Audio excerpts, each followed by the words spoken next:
ಮಕರ ರಾಶಿಯವರ ವರ್ಷ ಭವಿಷ್ಯ ಹೇಗಿದೆ ಗುರುಗಳೇ? ಸಾಧಾರಣವಾಗಿ ಮಕರ ರಾಶಿ ಅಂದರೆ ಏನು ಹೇಳುತ್ತೆ, 50-50. ಅರ್ಧ ನೀರು ಅರ್ಧ ಭೂಮಿ. ನೀರು ಒಳಗೆ ಏನಿರುತ್ತಾಳೆ ಮೊಸಳೆ, ನೀರು ಮೇಲೆ ಏನಿರುತ್ತೆ ಆಮೆ. ಸೊ ಮೊಸಳೆ ಆಮೆ ಎರಡನ್ನೂ ಜ್ಞಾಪಕ ಇಟ್ಕೋಬೇಕು.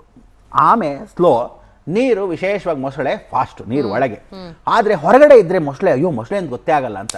ಸೊ ಮಕರ ರಾಶಿಯಲ್ಲಿರ್ತಕ್ಕಂಥ ಯಾರೇ ಇದ್ದರೂ ದಯವಿಟ್ಟು ಏನು ಹೇಳ್ತೀನಿ, ಅಕಸ್ಮಾತ್ ನೀವೇನಾದರೂ ಫಿಲ್ಮ್ ಇನ್ಸ್ಟಿಟ್ಯೂಷನಲ್ಲಿ ಅಥವಾ ಟಿ ವಿ ಕಾರ್ಯಕ್ರಮಗಳಲ್ಲಿ ಕೆಲಸ ಮಾಡ್ತಕ್ಕಂಥ ಟಿ ವಿನವರು ಯಾರಾದರೂ ಮಕರ ರಾಶಿಯವರಿದ್ದರೆ ದಯವಿಟ್ಟು ನಿಮಗೆ ಪ್ರಮೋಷನ್ಸ್ ಕೊಡ್ತಕ್ಕಂಥ ಅವಕಾಶಗಳು ಉಂಟು ಒಂದು. ಆಮೇಲೆ ಒಂದು ಕೆಲಸ ಬಿಟ್ಟು ಇನ್ನೊಂದು ಕೆಲಸ ಮಾಡ್ತಕ್ಕಂಥ ಅವಕಾಶಗಳು ಉಂಟು.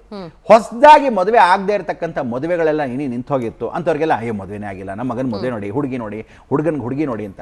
ನೋಡಿ ಎಲ್ಲ ಹುಡುಗಿರಿಗೂ ಹೇಳ್ತಾ ಇದ್ದೀನಿ, ಹುಡುಗರು ಬೇಕಾಷ್ಟು ಜನ ಇರ್ತಾರೆ, ಒಳ್ಳೆ ಗಂಡ ಬೇಕು ಅಂತ ಕೇಳ್ಕೊಳ್ಳಿ. ಎಲ್ಲ ಹುಡುಗರಿಗೆ ಹೇಳ್ತಾ ಇದ್ದೀನಿ, ಒಳ್ಳೆ ಹುಡುಗಿ ಬೇಕು ಅಂತ ಕೇಳ್ಬೇಡಿ. ಸಾವಿರಾರು ಹುಡುಗಿ ಇರ್ತಾರೆ, ಒಳ್ಳೆ ಗೃಹಿಣಿ ಬೇಕು ಅಂತ ಕೇಳ್ಕೊಳ್ಳಿ. ಅಂದರೆ ಬೆಳಗಿಂದ ಸಾಯಂಕಾಲದವರು ಜಗಳ ಮಾಡಿದ್ರು ಉಂಡು ಮಳಗೋದ್ರೊಳಗೆ ಸುಖ ಜೀವನ ಇಂಪಾರ್ಟೆಂಟು, ನೆಮ್ಮದಿ ಇಂಪಾರ್ಟೆಂಟು.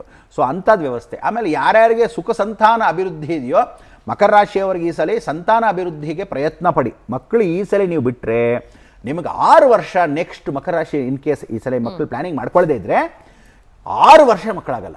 ನೀವು ಏನೇ ಪ್ರಯತ್ನ ಪಟ್ಟರು, ಏನು ಟೆಸ್ಟ್ ಟ್ಯೂಬ್ ಬೇಬಿ ಮಾಡಿದ್ರು ಸಂತಾನ ಅಭಿವೃದ್ಧಿ ಆಗಲ್ಲ, ಹುಷಾರ್.